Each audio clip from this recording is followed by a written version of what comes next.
దేవుని నామానికి మహిమ కలుగును గాక. చెరువు వచ్చిన ప్రతి ఒక్కరికి ప్రభు యేసుక్రీస్తునామములో శుభములు. ఒకసారి మనం నిలబడి ఉండగా మత్తయి సువార్త 3వ అధ్యాయం. మత్తయి సువార్త 3వ అధ్యాయం చూద్దాం.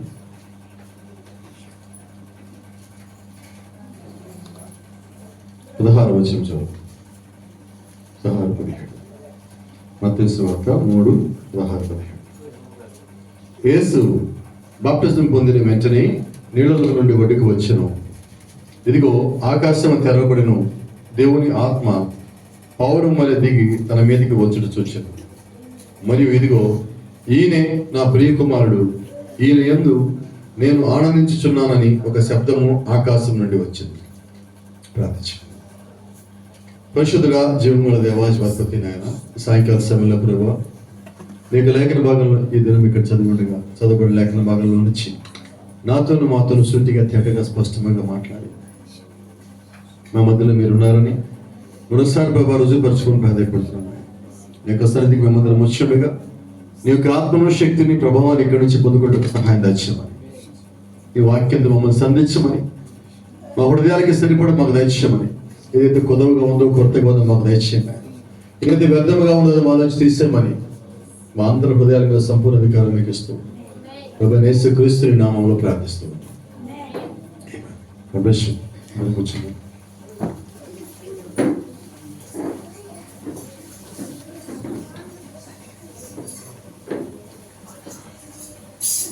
Praise the Lord. హల్లెలూయా. అందరూ ఎలా ఉన్నారు? డల్గా ఉన్నారు. ఏంటో సైదాపురమేనా ఇది? సైదాపురమే నాచున్నా మరి సైదాపురం ఎలా ఉండాలి? Praise the lord. సంతోషం. సిమన్ గారు ఎలా ఉన్నారు? Praise the lord. దేవుని నామానికి మహిమ కలుగును గాక. Praise the lord. మీకు అందరూ తెలుసు, ఇక్కడికి వచ్చినప్పుడల్లా ఏదో ఒక ఇబ్బంది రావాలి, ఇబ్బంది పోవాలి అని మీకు తెలిసింది. మీకు నేను కొత్తగా చెప్పాను, మా కన్నా సీనియర్లు మీరు అందరూ, ఎక్కువ అనుభవం కలిగిన వాళ్ళు, అన్ని తెలిసిన వాళ్ళు. ఏం మా కన్నమ్మా? Praise the lord. అందరూ ప్రార్థిస్తున్నారా ఇళ్ళ దగ్గర? సంవత్సరం ఆఖరికి వచ్చేసాం. సంవత్సరం అంతా ప్రార్థన చేసిన వాడిని దేవుడు రాబోయే సంవత్సరంలో దీవిస్తాడు. కాబట్టి మీరు ప్రార్థనలు ఎలా చేస్తారో ఈ సంవత్సరం తెలిసిపోతుంది. ఈ సంవత్సరం ఎలా చేశారా వచ్చే సంవత్సరం తెలిసిపోతుంది. Praise the lord. కాబట్టి సంతోషంగా ప్రార్థన చేసిన వారిని దేవుడు సంతోషంగా ఉంచుతాడు. బలంగాను కష్టంగాను ఇబ్బందిగా ప్రార్థన చేసిన వాడు కూడా అలాగే ఉంటాడు. కాబట్టి మనం ఎలాగ ప్రార్థన చేసామో అదే ప్రతిఫలం మనం పొందుకునేవారు. దేవుని నామానికి మహిమ కలుగును గాక. అది గమనించండి, ఈరోజు ప్రపంచం అంతా ఒక పండుగ చేస్తున్నది. ఏంటది? మీరేం చేస్తున్నారు? నేను కూడా చేసుకుంటున్నాను. ఈరోజు అందరికీ ఒకటే అయితే నా ఫ్రెండ్ క్రిస్మస్. ఉదయం గుంటూరు కూడా ఆరాధన లేదు మాకు. ఇప్పుడు సాయంకాలం ఇక్కడ ఆరాధన అవుతుంది. మరి 2 సార్లు క్రిస్మస్ కదా నాకు అంత. క్రీస్తుని ఆరాధించితే క్రిస్మస్ అయి ఉన్నది. ఈరోజు దేవుణ్ణి ఆరాధించే ప్రతి ఒక్కళ్ళు ఆరాధించిన ప్రతిసారి క్రిస్మస్ చేస్తానే ఉన్నారు. అది మందరికి తెలుసు, అయినా కూడా మళ్ళీ జ్ఞాపకం చేస్తున్నా. క్రిస్మస్ అనేది 2 పదాలు, క్రైస్ట్ మాస్. క్రీస్తుని ఆరాధించటం. నువ్వు ఏ రోజు ఆరాధించావో ఆ రోజు నీ క్రిస్మస్ అయ్యింది. నువ్వు వారం 4 సార్లు చేస్తే, 7 సార్లు చేస్తే, 365 సార్లు చేస్తే అన్ని క్రిస్మస్లే. మరి కొద్దిమంది ఏం చేస్తారంటే ఆయన అన్నిసార్లు క్రిస్మస్ చేసుకోవడానికి అవకాశం ఇచ్చినా వాళ్ళు ఒక్కసారే చేస్తారు. దేవుడికి ఏంటంటే ఒక్కసారి చేసేవాడు ఇష్టం లేదంటే రోజు చేసేవాడు. ఎందుకంటే ఆయన కేవలం ఆదివారం దేవుడు కాదు, ఆయన కేవలం వారంలో ఒకరోజు దేవుడు కాదు, ఆయన కేవలం డిసెంబర్ 25 దేవుడు కాదు, ఆయన 365 రోజులు దేవుడు అయ్యింది. ప్రతి ఇంట్లో ఉండాలని ఆయన ఎప్పుడు కోరుకోడండి, ప్రతి హృదయంలో ఉండాలని కోరుకుంటాడు. ఈరోజు చాలా మంది ఏం చేస్తారు, ఆయన గోడల మీద పెట్టి ఆపేస్తున్నారు, ఫోటోలు పెట్టి ఆపేస్తున్నారు, బొమ్మలు పెట్టి ఆపేస్తున్నారు, వాక్యాలు పెట్టి ఆపేస్తున్నారు. అయితే దేవుడు కోరుకుంటుంది ఏంటి? ఆయన గోడ మీద ఎక్కాలని కోరుకోవాలా? ఎక్కడ ఉండాలనుకుంటున్నాడు? నీ హృదయం గోడల మీద ఉండాలని కోరుకుంటున్నాడు. కాబట్టి నీ లోపల రావాలని ఆయన ఆశపడుతుంటే నిజంగా నువ్వు కూడా అదే ఆశపడినట్లయితే దేవుడికి అంతకన్నా కావాల్సిందే ఉన్నది. రోజులో ఇప్పుడు లేఖన భాగం చదువుకున్నాం. ఈయన అంటున్నాడు,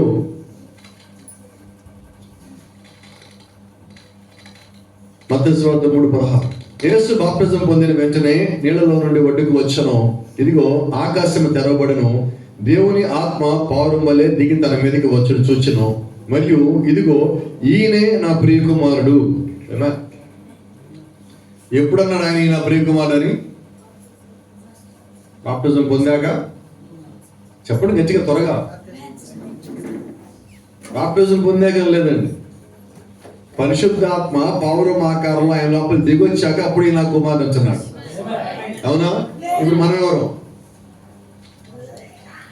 మనం ఎవరండి ఇప్పుడు? కుమారులమేనా? ఎప్పుడు? దేవుడు యొక్క ఆత్మ మన లోపలికి దిగి వచ్చాక అప్పుడు మనం కుమారులు అయ్యాము. అప్పుడు దాకా అవ్వలేదు మనం.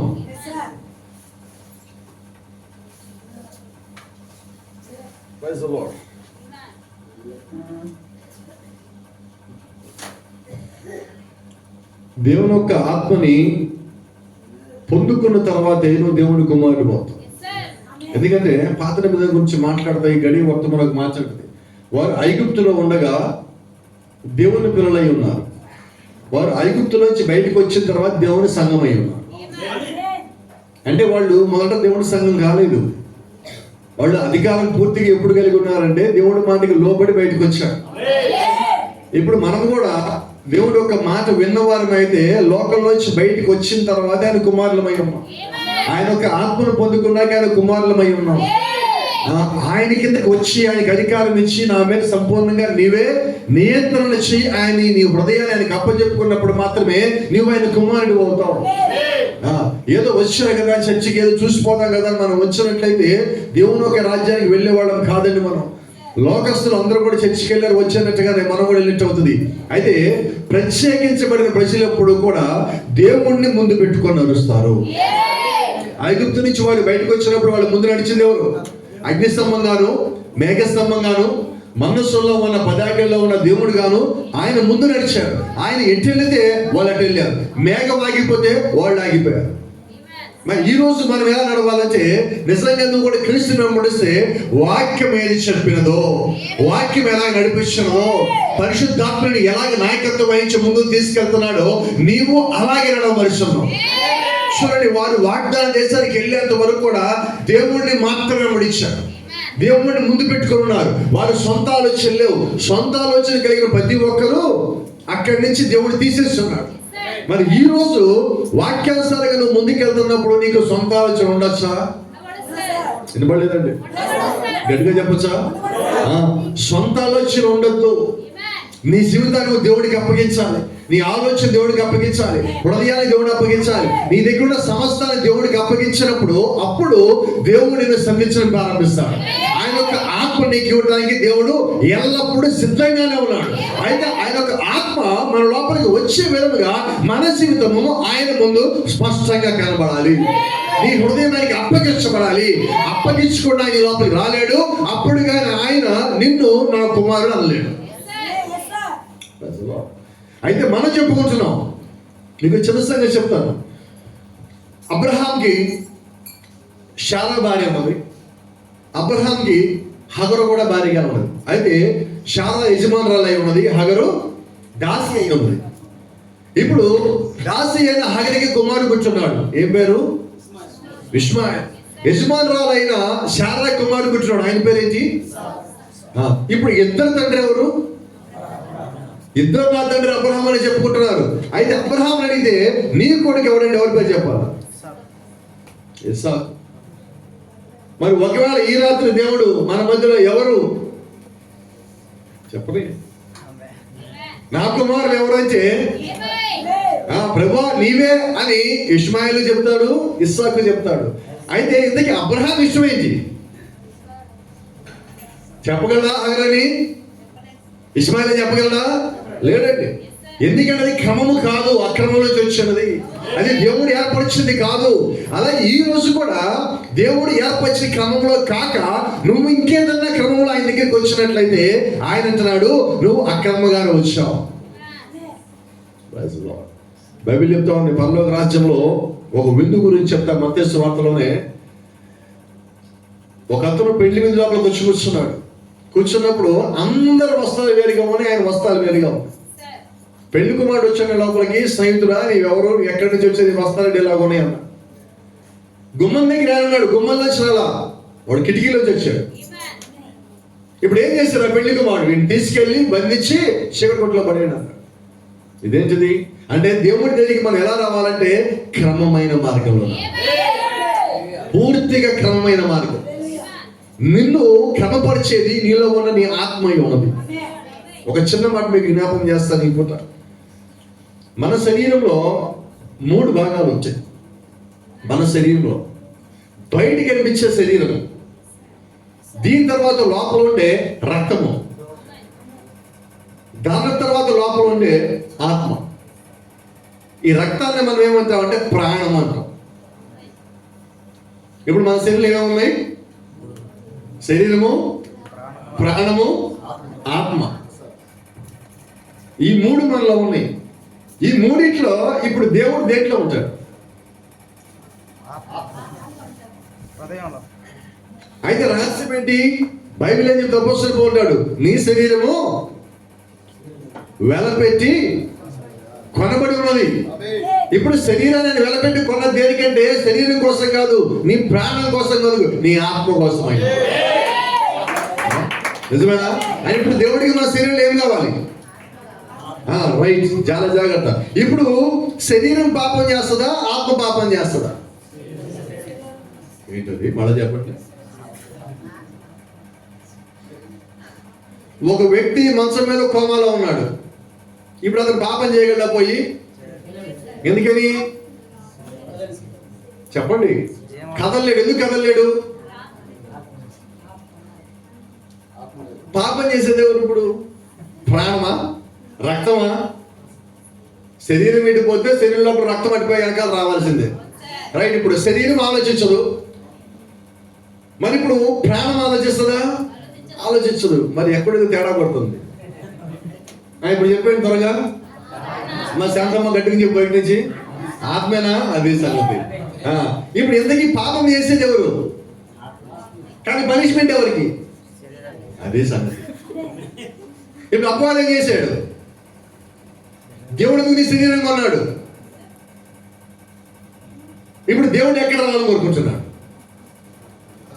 నీ శరీరంలో కాదు, నీకు ఆ సంగతి తెలియాలా. నీ ప్రాణంలో కాదు, నీకు ఆ సంగతి తెలియాలా. ఆయన రావాలని కోరుకుంటుంది నీ హృదయంలో ఉండే నీ ఆత్మకి, నీ ఆత్మ లోపలికి.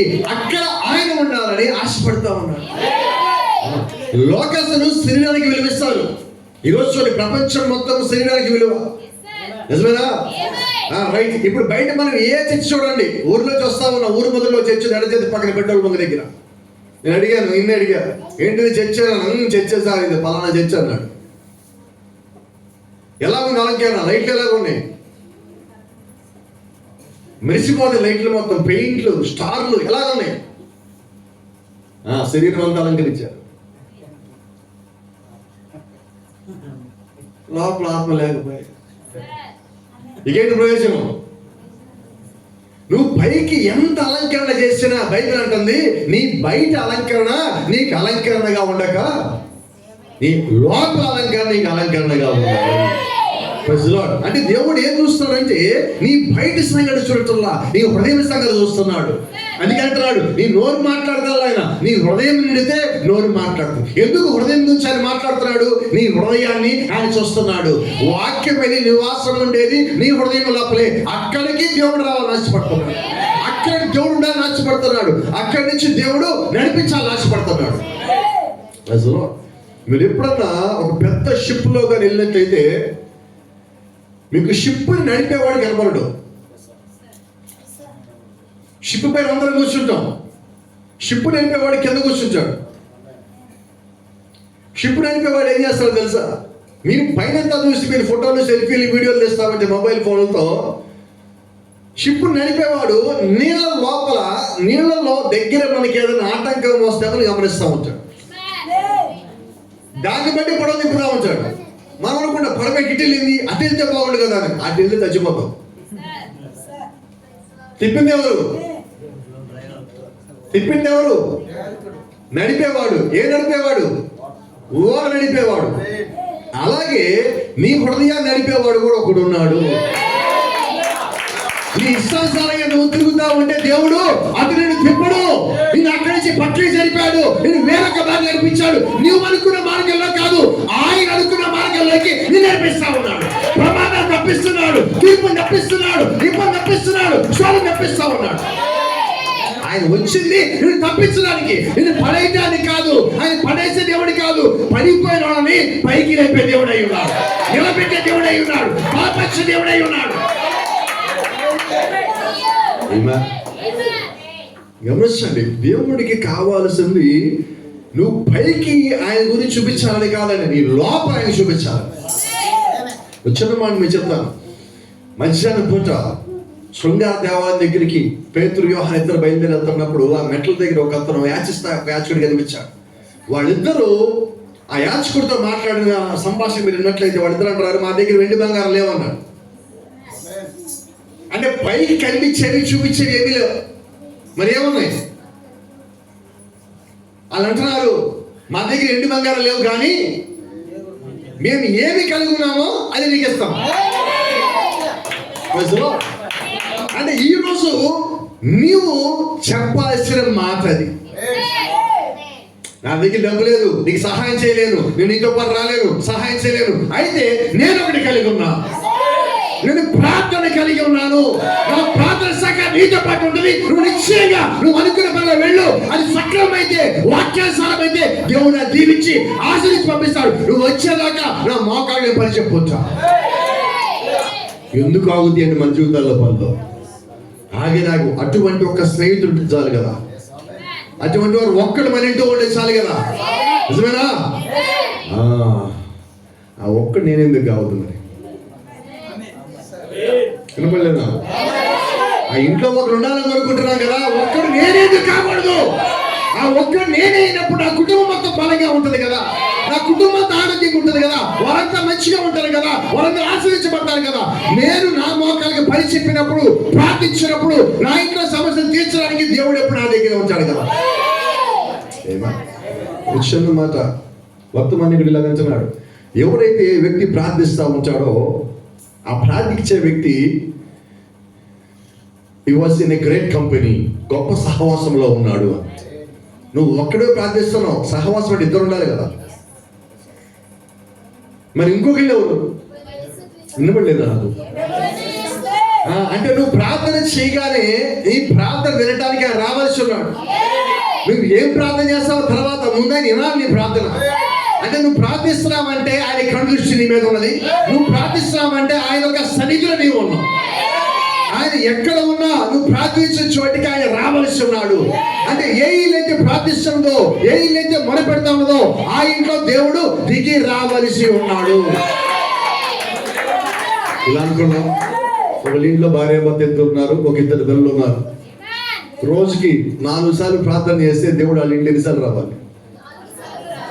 కానీ మనం ఎన్నిసార్లు ప్రార్థిస్తున్నాం? నలుగురు కలిసి ఒక్కసారి ప్రార్థించట్లా. ఇప్పుడు దేవుడు ఎక్కడికి రావాలి? ఈ రోజు కూడా మనం ప్రార్థన అంటే చెప్పనా, ప్రభా నువ్వు మా ఇంట్లోకి రా, ప్రభా మా ఇంట్లోకి రా. ఆయన నేను ఇంట్లోకి రా, నీ ఒంట్లోకి వస్తాను. మనం ఎక్కడ రమ్మంటున్నాం? ఇళ్ళల్లోకి వచ్చే దేవుడు కాదండి ఆయన. ఆ చర్చిలోకి వెళ్ళాలని బయటికి వెళ్ళిపోయిందని ఇంట్లోకి ఎందుకు వస్తాడు? ఇప్పుడు ఆయనకి కావాల్సిన చర్చిలు కాదు, ఇప్పుడు ఆయనకి కావాల్సిన డెకరేషన్ కాదు, ఇప్పుడు ఆయన రావాల్సిన ఇంటి ముందు పెట్టే స్టార్లు కాదు.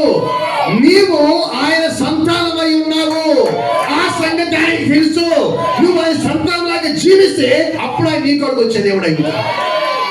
నిన్ను మార్చిన దేవుడు, నీ కొరకు ప్రాణం పెట్టిన దేవుడు, నీ కొరకు సమాజంలోకి వెళ్ళిన దేవుడు, నీ కొరకు మరణాన్ని జయించిన దేవుడు, నీ కొరకు పాతాళం యొక్క తాళం చెవులు తీసుకున్న దేవుడు, నీ కొరకు నీ యొక్క పాపాన్ని తీసివేసిన దేవుడు, నువ్వు ప్రేమించి నీ కొరకు ఆయన క్రిందికి వచ్చిన దేవుడు. అన్ని ఆయన చేసేసాడు. ఇప్పుడు నేను చేయడం నా దగ్గర ఏమున్నది? ఏం లేదు. ఆయన అడిగాడు, నీ హృదయం నాకు గీసా. అయితే ఈరోజు ఎంత సమస్య వచ్చిందంటే ఆయన అడిగింది ఒక్కటి లేకపోతున్నాం. ఆయన దేవుడికి 1,00,000 రూపాయలు ఇస్తే సరిపోద్ది అనుకోండి, 1,00,000 రూపాయలు సంపాదించేద్దు, అవునా? కానీ అలా అడగట్లేదు ఆయన. ఆయన ఏమంటున్నాడు? నీ హృదయం అంటాడు. ఎందుకని ఆశ్చర్యంగా హృదయం అడిగాడు తెలుసా? నీ స్వభావము నీ హృదయంలో ఉంటుంది. నీ స్వభావం, నీ ఆత్మ. ఇప్పుడు దేవుడికి ఏం కావాలి? నా స్వభావం కావాలి. ఇప్పుడు మనకి ఏ స్వభావం?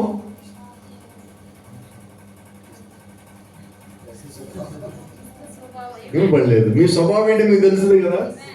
ఏం స్వభావం?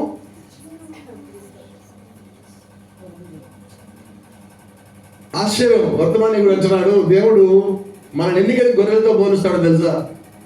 బైబిల్ మొత్తం దేవుడు ఎందుకని మన గొర్రెలతో పోల్చాడు?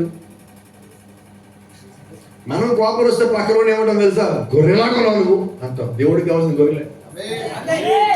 కానీ మనం కోపం వస్తే పక్కన తగ్గించడానికి నీకేమీ తెలియదని చెప్పడానికి ఏ పదం వాడదాం? గొర్రెలకు తలుపు వచ్చావా? దేవుడికి ఏం కావాలి? ఇప్పుడు మనం ఏం చేస్తున్నాం? ఆ పదాన్ని అవమానంగా చేస్తాం. దేవుడికి కావాల్సింది ఏంటి? దేవుడికి గొర్రె ఆకారం కాదని కావాల్సింది గొర్రె స్వభావం కావాలి.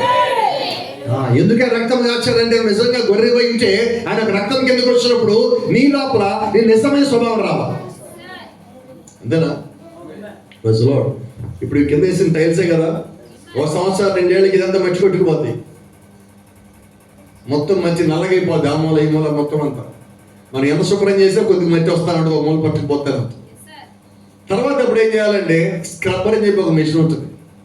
దీన్ని తీసుకొచ్చి దానికి సంబంధించి లిక్విడ్ లేదు వేసి దీన్ని మొత్తం శుభ్రం చేశాక ఇది ఒరిజినల్ కొన్నప్పుడు వేసినప్పుడు ఎలా ఉంది మళ్ళీ అలా వస్తుంది. అంతేనా? అంటే ముందు మనం పుట్టగా మన ఏ స్వభావం? గొర్రె స్వభావం.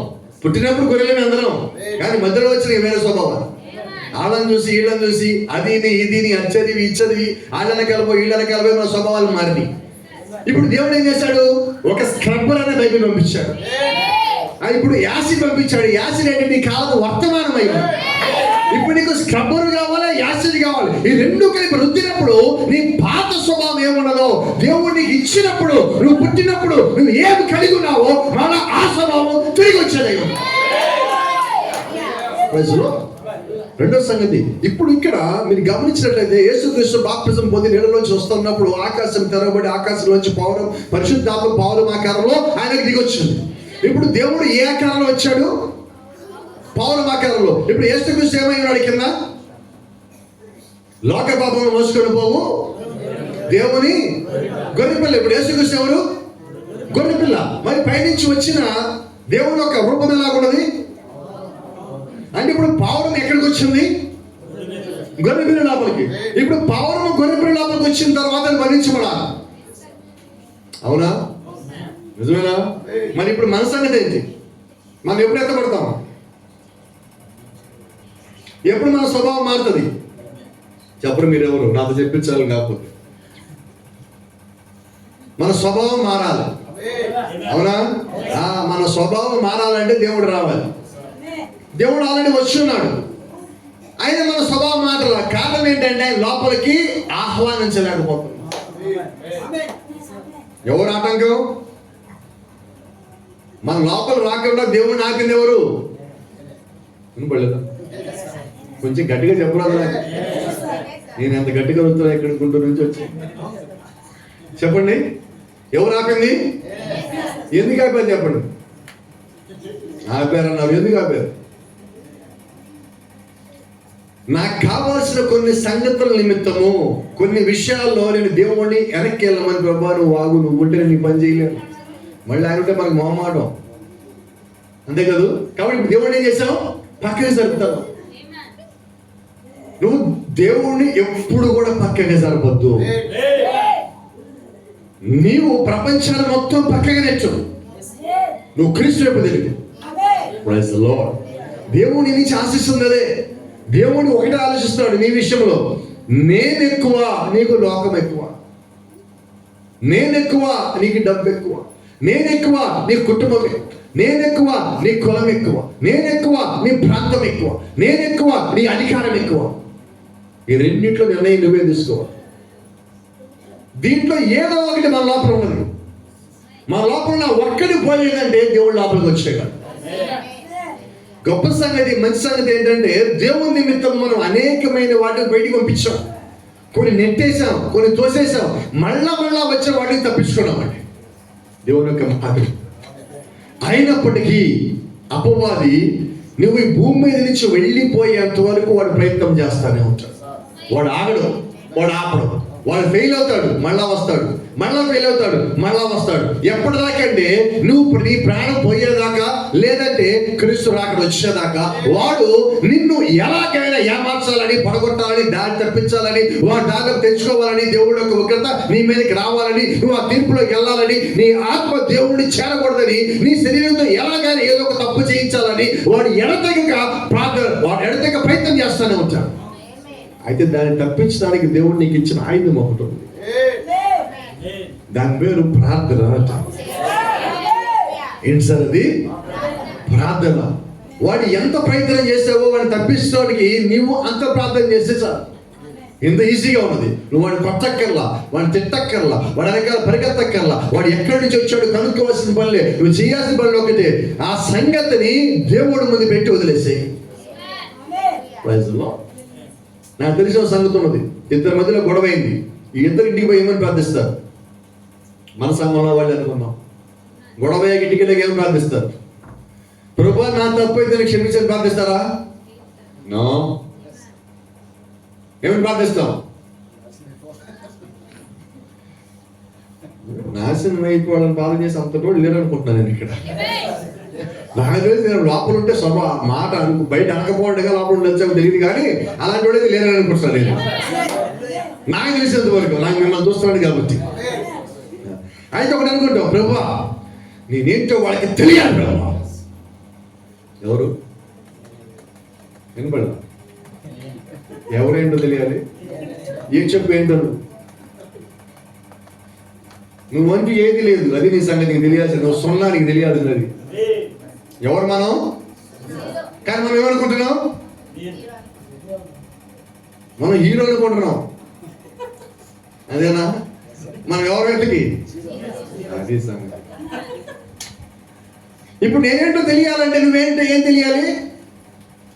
నేను సున్నా నాకు తెలియాలి, అంతే కదా? అంతేనా కదా? నువ్వు క్రీస్తులోకి వచ్చిన తర్వాత నువ్వు అంటూ ఏమీ లేవు. నువ్వేమైనా కలిగి ఉంటే మొత్తం క్రీస్తుని బట్టి, అంతే కదా? నాకంటూ ఏది లేదు, ఏదైనా ఉంటే క్రీస్తుని బట్టే. అపోస్తలులు పౌలు నేను ఉన్నానంటే ఆయన బట్టే. నేను కాదు, నేను ఆయన ఉన్నాను. ఏమా? ఇప్పుడు మనం మన జీరో చేసుకుంటే నేను క్రీస్తులో ఉండగలుగుతాం, క్రీస్తు నీలో ఉండగలుగుతాం. ఇప్పుడు యేసుక్రీస్తు పైనుంచి కిందకు వచ్చినప్పుడు బయట అంటుంది, ఆయన తనను తాను రిక్తునిగా చేసుకొనును.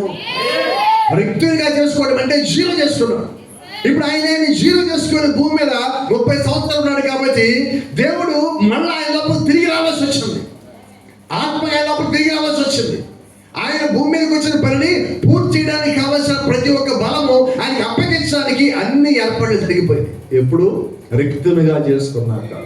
మరి మనం ఈరోజు మనం పరిస్థితి చెప్పరా? చేతిలో మొబైల్ లేకుండా, 100 రూపాయలు లేకుండా ఒకరు జీవించగలవా? దూరంగా ఒంటరిగా చచ్చిపోతాం. ఏమక్కడ చచ్చిపోతాం.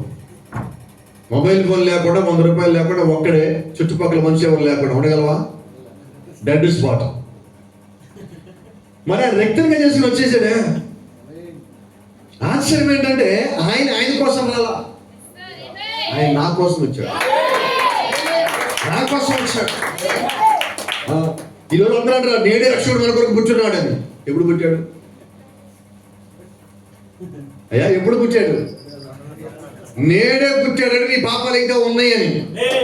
నేడే పుట్టాడని రాసి 2000 సంవత్సరాల క్రితం.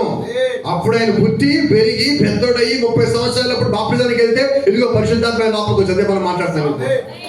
అవునా?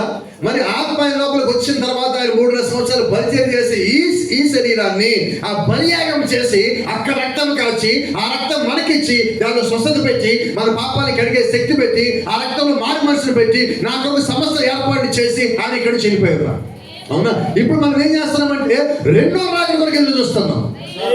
మొదటి రాకడ పని అయిపోయినది. నేడే రక్షకుడు పుట్టినాడు అనేది మొదటి రాకడ. ఇప్పుడు మనం ఏం చేయాలి? వాక్యం తెలిస్తే నేడు పుట్టలేదు ఆయన, బైబిల్లో ఉన్నది సత్యం అది.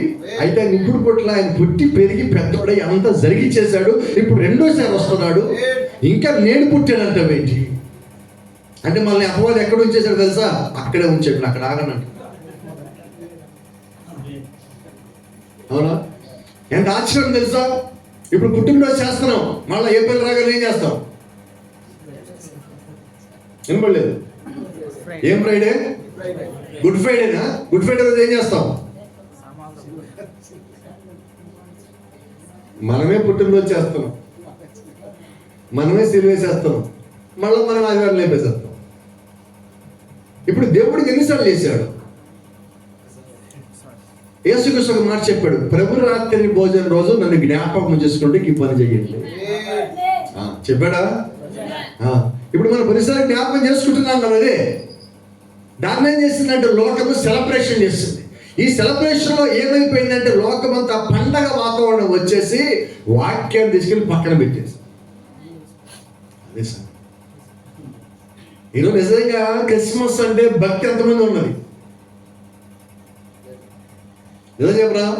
భక్తి ఉన్నవాడు చర్చిని అలంకరిస్తాడా? చర్చి బయట అలంకరిస్తాడా? లోపల మార్పులు తెచ్చుకోవడానికి ఏడుస్తాడా? మా ఇనబడలేదు నాకెందుకన్నా. అది సంగతి. ఇప్పుడు దేవుడు ఏం చూస్తాడు? ఎంత బాగా చర్చ్ అలంకరించాలని చూస్తాడా? నువ్వు ఎంత మంచి డ్రెస్ చేసుకున్నావు చూస్తాడా? ఎంత విలువైన వస్త్రం ధరించావని చూస్తాడా? వీళ్ళు విలువైన వస్త్రం ధరించారు, బాగా డెకరేషన్ పెట్టారు. రెండోది పెద్ద స్టార్ పెట్టారు. ఈ ఊరు మొత్తంలోకి సైదాపురంలో ఈయన పెద్ద స్టార్ పెట్టారు, వీళ్ళు పరలోకం తీసుకుపోతామంటారా? మరి దేవుడికి బయట పెట్టే స్టార్ కాదా? బయట అలంకరణ కాదా? విలువైన వస్త్రములు కాదా? మరి ఏం కావాలంటే ఆయనకి నీ శరీరము కాదు, నీ ప్రాణము కాదు, నీ హృదయంలో ఉన్న ఆత్మ కావలసింది. ఆయనకు ఉద్దేశం ప్రకారంగా వస్తున్నాడు. అయితే అపవాది మనల్ని తప్పించున్నాడు. దానికి అపవాది యొక్క దారి నువ్వు కానీ తప్పుకుంటే నువ్వు వాక్యమైన దారిలో ముందుకు పోతావు. అందుకని చెప్పలేదా నేనే మార్గము? ఏంటి మార్గము? ఇక్కడ నేనే అంటే క్రీస్తు శరీరం కాదండి, వాక్యము. నేనే సత్యము. ఏంటి సత్యము? నీ వాక్యమే సత్యమై ఉన్నది. నేనే జీవము. ఏంటి జీవము? వాక్యమే జీవమై ఉన్నది. ఇప్పుడు అన్ని ఆయన అయి ఉన్నాడు. అన్ని ఆయన అయి ఉండగా ఇప్పుడు మనం ఎవరిని వెంబడించాలి? లోకాన్న వాక్యాన్ని? నువ్వు లోకంతో పాటు వాక్యాన్ని వెంబడించలేవు. వాక్యంలో ఉంటే లోకం దగ్గరికి పోతావు. ఇప్పుడు నీ పరిస్థితి ఏంటి? రహస్యం చెప్పొచ్చా మీకు? నువ్వు వాక్యాన్ని వెంబడిస్తూ దేవుడు యొక్క వాక్యంలో ఉన్నట్టుగా నువ్వు ఒక్కొక్క పని చేసుకుంటూ పోతా ఉన్నప్పుడు నీ కుటుంబంలో ఉన్న బంధువులు నీ ఇంటికి రావటం మానేస్తారు. నీ స్నేహితులు తగ్గిపోతారు, నీకు ఫోన్ తగ్గిపోతాయి. రెండో సంగతి, నీ హృదయంలో ఆలోచనలు కూడా దేవుడి గురించి తప్ప వేరేవి రాలేవు. ఇప్పుడు అపవాది ఎలాగ రావాలి? నువ్వు ఎప్పుడైతే దేవుడికి దగ్గరికి వెళ్తున్నావు అర్థం ఏంటంటే అపవాది నుంచి దూరంగా వెళ్తున్నాడు, లోకం నుంచి దూరంగా వెళ్తున్నది. నువ్వు దేవుడికి దగ్గర అయితే లోకం దూరం అవుతుంది. నువ్వు దేవుడి దగ్గర అయితే అపవాది దూరం అవుతాడు. నువ్వు దేవుడి దగ్గర అయితే వ్యర్థమైన బంధువుల సేవలకు దూరం అవుతాడు, వ్యర్థమైన ఆలోచన దూరం అవుతుంది, వ్యర్థమైన ప్రతి సంగతి నీ నుంచి దూరంగా జరిగిపోతుంది. కారణం ఏంటో తెలుసా? దేవుడు నీకు దగ్గర అవుతున్నాడు. నువ్వు ఆత్మలో బలం పొందుకుంటున్నావు, ప్రార్థనలో బలం పొందుకుంటున్నావు, వాక్యంలో విశ్వాసం పొందుకుంటున్నావు. అపవాది జయించడానికి కావాల్సిన ప్రతి ఒక్కటి నువ్వు దినదినము ఆయుధాలాగా సంపాదిస్తున్నప్పుడు అపవాది దరిదాపులు రాలేడు. వాడు ఇంకా దూరం పెరిగి వాడు పాతాళంలోకి నువ్వు పరలోకంలోకి వెళ్ళేదాకా దేవుడు కనిపిస్తాను. కాబట్టి ఏం చేద్దాం? నడుద్దామా దేవుడి దగ్గరగా? ఎంత దగ్గరికి వెళ్దాం? దేవుడు అంటున్నాడు నాకు దగ్గరగా మీరు నడవద్దు అంటున్నాడు. మీరు నా లోపలికి రండి ఏమంటున్నాడా? నా మాటలు మీ యందు, మీరు నా యందు. దేవుడు ఏం కోరుకుంటున్నాడు? మీరు నా యందు. ఇక్కడ పైనుంచి ఒక స్వరం వచ్చింది. పరిశుద్ధాత్మ పౌరు మా కాలం దిగులు వచ్చినప్పుడు ఈయన నా ప్రియకుమారుడు, ఈయన యందు నేను ఆనందిస్తున్నాను. అంటే ఈయన లోపల ఉండి నేను ఆనందిస్తున్నాను. ఇదే మాట యేసుక్రీస్తు యోహాను సువార్త 15 అంటున్నాడు, నా మాటలు మీ యందు, మీరు నా యందు. మీరు నా లోపల ఉండాలని దేవుడు కోరుకుంటున్నాడు. అంటే దేవుడు ఎక్కడ నాశపడుతున్నాడు. వినపడలేదు? ఏది సార్ తగ్గిపోతుంది ఏంటి? అర్థం కావట్లేదు నాకు. వాతావరణ ప్రభావమా? అర్థం కావట్లేదు. వినపడలేదు? ఎక్కడ నా దేవుడు ఆశపడుతున్నాడు? దిగాలంటే కిందకి ఇక్కడి నుంచి ఎక్కడ ఉండాలి? నా లోపల. దేవుడికి కావాల్సిన లోపలికి రావాలని నేను ఇప్పుడు చేయాల్సిన పని ఏంటంటే ప్రభువు లోపలికి రావాలని ఆహ్వానించడమే. నేను చేయాల్సిన ఏమీ లేదండి. మనము దేవుడిని ఎక్కడ ఆపామో అక్కడున్న అడ్డుకట్లని తీసేయాలి. అవునా? ఇప్పుడు తీసేస్తే ఏం జరుగుతుంది? ఆయనకి నీకు మధ్యలో ఎవరు ఉండరు. మీరు గమనించండి, పాత నిబంధనలో దేవుడు ఏం చేస్తారంటే ఒక దేవాలయం కట్టి దేవాలయంలో 3 భాగాలు చేసి ఆవరణము, పరిశుద్ధ స్థలము, అతి పరిశుద్ధ స్థలం పెట్టాడు. దేవుడు అతి పరిశుద్ధ స్థలంలో ఉండేవాడు. అతి పరిశుద్ధమైన స్థలానికి బయట ఒక కర్టెన్ ఎలాంటి ఒక తెర ఉండేది.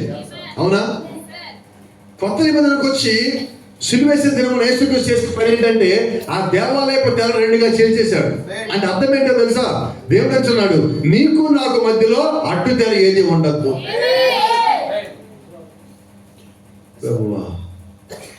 ఆయనేం అడ్డు తెర చింపేశాడు, మనమేమో ఇనప గేట్లు పెట్టాం. తెర ఉంటే ఆయన నచ్చలా, తెర చింపేశాడు. అంటే కృపను గుమ్మరించాడు. ఇప్పుడు మనమేం చేసినట్టు? క్రీస్తులలో ఈ రాట లేదు అంటే అర్థం ఏంటో తెలుసా? మనము ఆయన్ని ఆపినట్టు. ఎందుకు మన జీవితాలు ఇంకా ఇలాగే ఉంటున్నాయి? కోపరాదుగా ఎక్కడేసిన జీవితాలు అక్కడనే ఉన్నాయి. ఏంటి కారణం? What is the reason? ఒకటే నాకు తెలిసిన రీజన్, నీ వ్యక్తిగతమంటే పక్కన పెట్టే కాసేపు, నీ వ్యక్తిగత సంబంధమే లేదు. నాకు సంబంధించిన ఒకటే, క్రీస్తు నువ్వు కానీ ఆహ్వానిస్తే నీ జీవితం మారుస్తాడని నీకు తెలుసా? అంతేనా? ఒక మాట మాట్లాడు. మన జీవితాలు ఎటువంటి జీవితాలంటే గొంగళి పురుగు జీవితాలు. ఎలా ఉంటుంది గొంగళి పురుగు? మన ఇక్కడ వాళ్ళు ఎవరైనా గొంగళి పురుగుతో ఒకళ్ళని ఒక సెల్ఫీ తీసుకుంటారా? గొంగళి పురుగు కనిపించగానే ఏం చేస్తారు? ముందు ముఖం ఎలా పెడతారు? ఇప్పుడు మన జీవితాలు ఎట్లా అండి? దేవుడి దగ్గర గొంగళి పురుగులే. ఇప్పుడు దేవుడు ఎలా చూడాలి మనల్ని? మనం గొంగళి పురుగులు ఎలా చూసామో దేవుడు మనం అలా చూడాలి. అదే గొప్ప సంగతి ఏంటంటే దేవుడు మనం అలా చూడాల. ఆయన మళ్ళీ ఇంకా ప్రేమగా చూస్తున్నాడు. ఎందుకంటే ప్రపంచం నిన్ను గొంగళి పురుగులా చూస్తున్నది. నీ బంధువులు, నీ ఇంట్లో వాళ్ళు, నీ స్నేహితులు. ఇంకో సంగతి చెప్తా, సంఘంలో ఉన్న వాళ్ళు కూడా కొన్నిసార్లు గొంగళి పురుగులాగా చూస్తారు. అయినా ఒక రహస్యం చెప్పనా? దేవుడిని చూస్తానే ఉంటా. దేవుడిని చూస్తానే ఉంటా. ఏంటి కారణం అంటావా? దేవుడికి తెలుసు ఈ గొంగళి పురుగు సీతాకోచలకు అవుతుంది. కానీ మన మందిలో ఒక వ్యక్తి చూసినప్పుడు ఇది ఎప్పుడు ఇంటి మనడు ఇటు అలాగే అంటున్నావు. నువ్వు అలాగే ఎలా అనుకుంటున్నావు? దేవుడు ప్రతి వాడికి ఒక సమయం పెట్టాడు. నిజమేనా?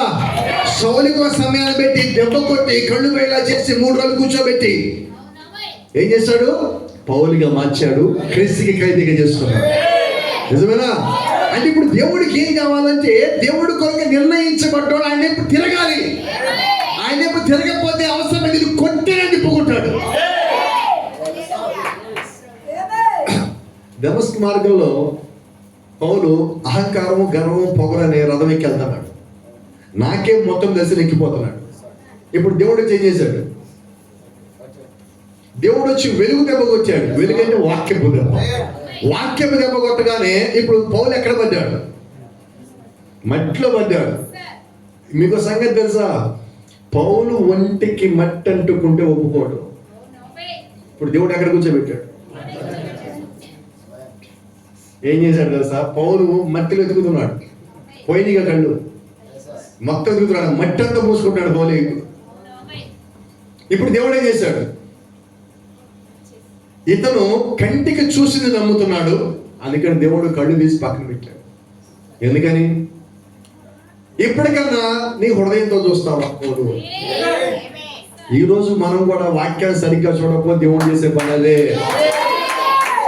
యేసుక్రీస్తు నిన్న నేడు నిరంతరము ఏకరీతిగా ఉన్నాడు. మోషే కాలంలోను, పౌలు కాలంలోను, ఇదిగో ఈ రాత్రి సైదాపురంలో ఒకేలా ఉన్నాడు. ఆయనలో మార్పులు ఏమీ లేవు. ఆయన ఒకేలాగా ట్రీట్ చేయగలడు, ఒకేలాగా తిప్పుకోగలడు. ఎందుకంటే ఆయనకి నువ్వు కావాలనుకుంటే ఆయననే నీ కొరకు వచ్చే దేవుడై ఉన్నాడు.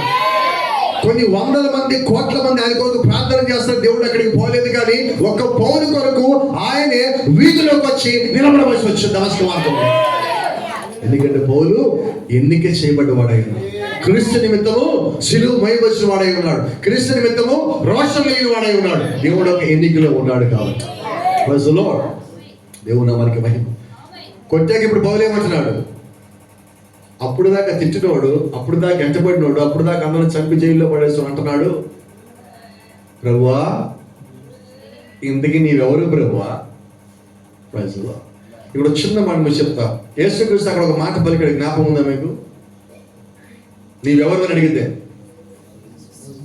నీవు హింసిస్తున్నా యేసును నేనే. Right right right right right ఒక్క నిమిషం ఆగుదాం.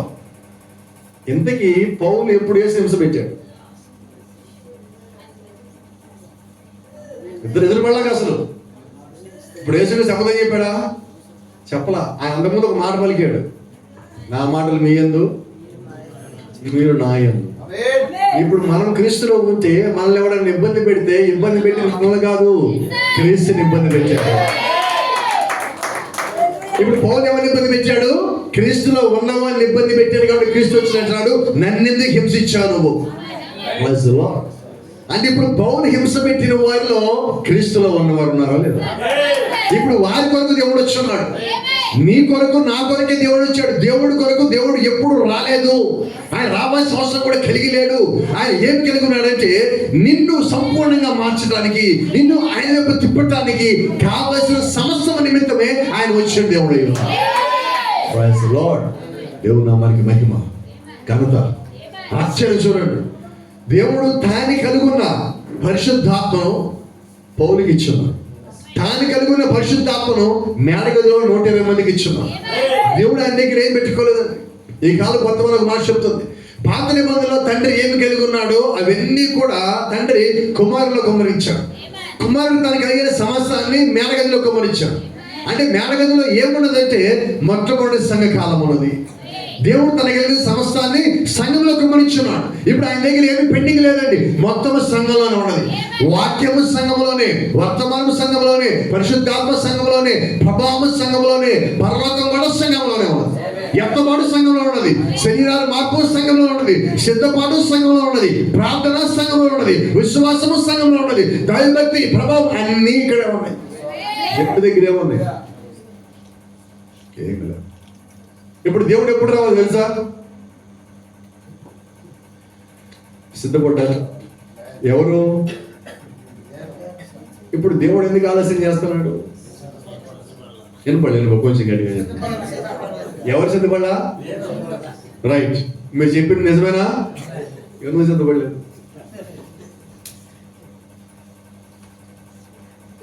ఎంత నిజాయితీగా చెప్పాడు అది కూడా చెప్పరాదు ఒకసారి. నాకు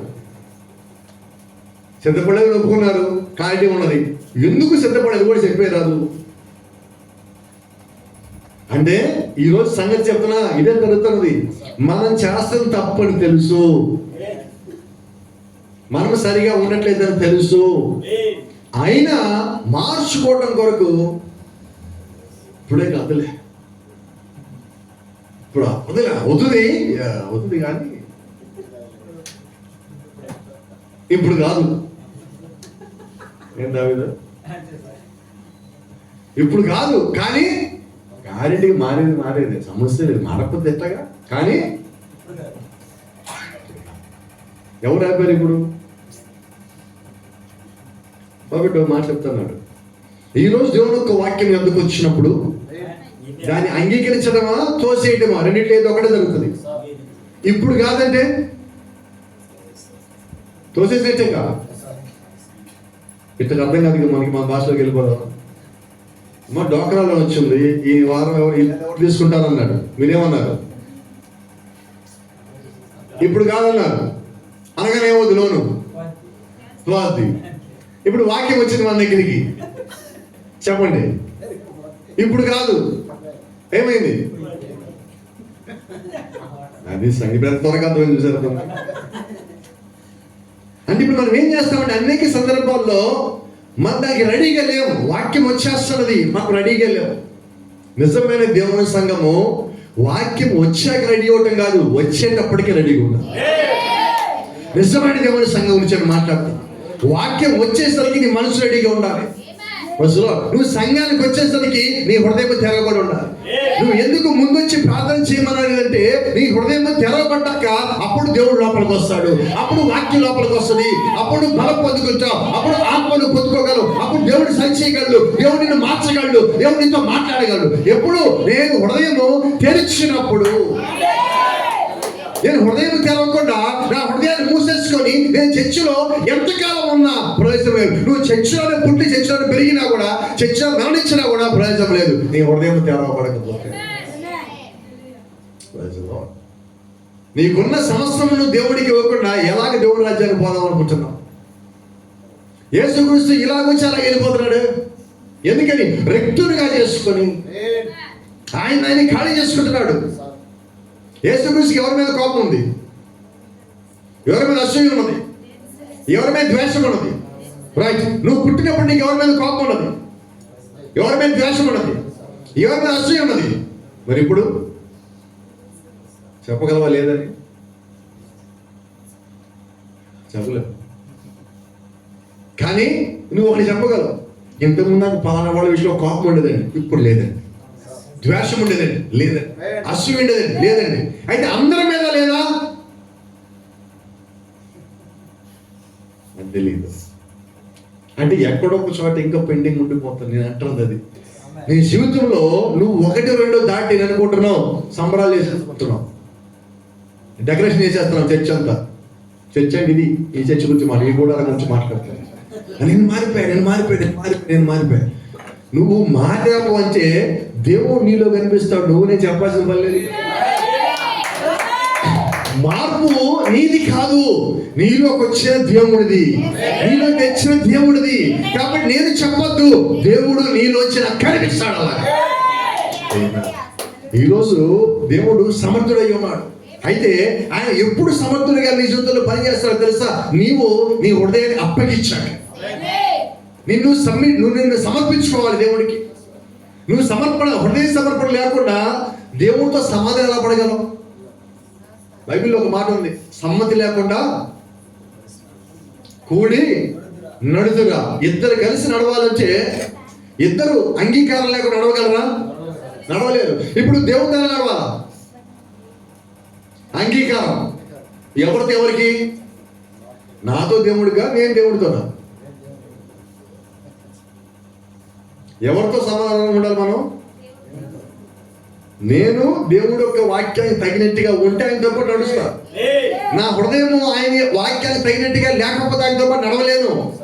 బైబిల్ చెప్తా ఉన్నది, హానోకు దేవుడితో కూడా నడిచాను. ఎలా నడిచాడు? సమ్మతితో. హృదయం సమర్పించేశాడు. సో ప్రాఫిట్ ఒక మాట అంటున్నాడు, హానోకు దేవుడు చెప్పిన ప్రతి మాటలో పొల్లు కూడా తప్పిపోకుండా దాన్ని వెంబడించాడు కాబట్టి పరలోకం వెళ్ళాడు. మరి ఈ రాత్రి పరలోకం వెళ్ళడానికి హానోకు ఒక మాదిరి మనకు చూపిస్తే మరి మన సంగతి ఏంటి? కోపం రాదుగా?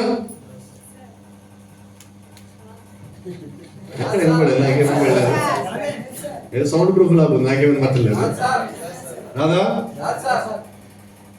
మన చర్చిలో గొడుగుడు లేవా? వినపడలేదు నాకు. ఎక్కడ సడుగుడు లేవా? ఉన్నాయా లేవా? వెనకాల ముందో మాట్లాడుకోవడం ఉందా లేదా? ఉన్నది. ఇవన్నీ ఉండగా ఎలా పోదాం అనుకుంటారు పరలోకానికి? పాలుగారు ఎప్పుడు వస్తారు? పాలుగారు ఎప్పుడు వస్తారు? పాలుగారు కాసేపు పక్కన పెట్టండి, క్రీస్తు లోపల పిలవండి. నేను వచ్చి ఆయన మాటలే మీకు చెప్పాలా? కానీ నేనుండేది మీది కొద్దిసేపే ఆయనతో కలిసి రావాలా. అయితే ఆయన మీద ఎక్కువసేపు ఉంటాడు, ఆ సంగతి మీరు గ్రహించాలంటే అది కదా. కాబట్టి మనం ఎవరికి లోపడాలి? ఎవరిని ఎక్కువ ప్రేమించాలి? ఎవరి కొరకు ఎక్కువ ఎదురు చూడాలా? క్రీస్తు కొరకు. ఆయన వస్తే మన జీవితాల్లో మార్పు వస్తాయి.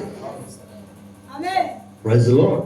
ఇప్పుడు ఆయన మన లోపలికి వస్తే, ఆయన మనలో ఉంటే, ఆయన ఉన్నట్టుగా నా మాటలు మీ లోపల, మీరు నా దగ్గర ఉన్నట్లయితే మన లోపల ఏముండాలి? క్రీస్తులో ఉన్నాయని మన లోపల ఉండాలి. ఆయనకి గుణలక్షణం మనం కలిగి ఉండాలి. ఆయన కలిగిన సమస్తం మనం కలిగి ఉండాలి. ఆయన వల్లే మన భూమి మీద ఆయనకి ప్రతినిధిగా ఇక్కడ జీవించవలసిన వారమై ఉన్నాం. మరి అదే నిజమైతే మరి మన జీవితంలో ఎవరి మీద కోపాలు ద్వేషాలు ఉంటాయా? ఏమో రావట్లేదు. ఎక్కడో నూతిలో కింద ఎక్కడ 100 అడుగులు బావిలో వచ్చి మాట్లాడినట్టుగా ఉంది ఒక్కొక్కటి. ఉన్నాయా?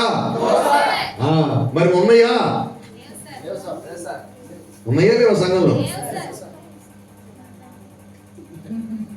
ఒక్క మాట ఒక్క సోదరు అవ్వాలి కదా. మేడగదిలోకి 10 రోజుల దాకా పరిశుభ్రత దుర్గు రాలేదంటే వాళ్ళందరూ ఏకాత్మ లేకపోవచ్చు. ఒకే ఆత్మలో ఉంటే ఆత్మ రాదా? మన సంఘం అంతా ఎలాగుండా? నేను చెప్పిన వీళ్ళందరికీ 10 మందికి పాటించి పాడమంటే ఎలా పాడతారు? ఇప్పుడు మీరు చెప్పిన ఆమెలు ఎలా ఉన్నాయి, వాళ్ళు చెప్పాడు వాళ్ళే పాట ఎలా ఉంటుంది. చాలా తెలిసిపోయింది కదా మనకి. ఎవరో మనకి ఎందుకు చెప్పాలి, మనం తెలిసిపోతుంది కానీ. ఇప్పుడు ఎలా ఉండాలంటే మనమంతా ఒక్కటిలాగే ఉండాలి.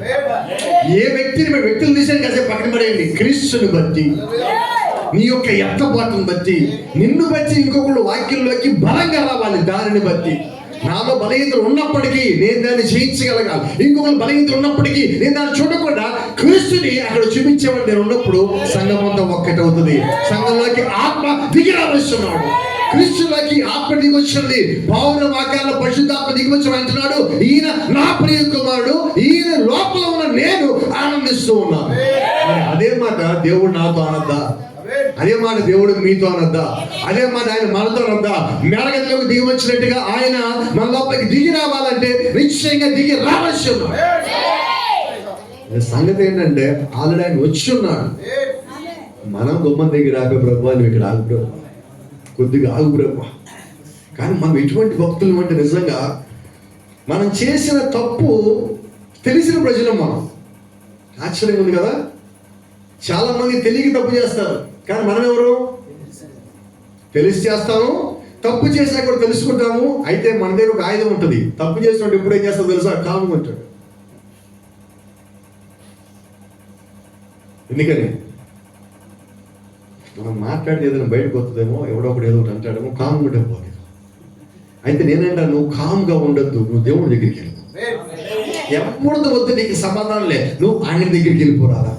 నువ్వు ఆయనతో మాట్లాడరాదా? ఆయన నీకు సమాధానం ఇచ్చాక భూమి మీద మనిషి ఒకటికి సమాధిస్తానండి ఇవ్వకపోతే. అంత గొప్ప సహవాసను దేవుడితో కలిగి ఉండాలి. ఎందుకంటే ఆయన అంటాడు, వేరే మాటలు మీ లోపల చెప్పలా, నా మాటలు మీ లోపల. మీరు వేరే వారి లోపల, మీరు నా యందంటున్నాడు. ఆయన నేరుగా నీకు ఆయనకి మధ్యలో ఇంకొకటి లేకుండా దేవుడు చేశాడు. నువ్వు మనుషులు పెట్టద్దు ఇంకొకటి. ఆయనకి నీకు మధ్యలో, దేవుడికి మధ్యలో అడ్డు వస్తే నేను ఇష్టం లేదు అసలుకి.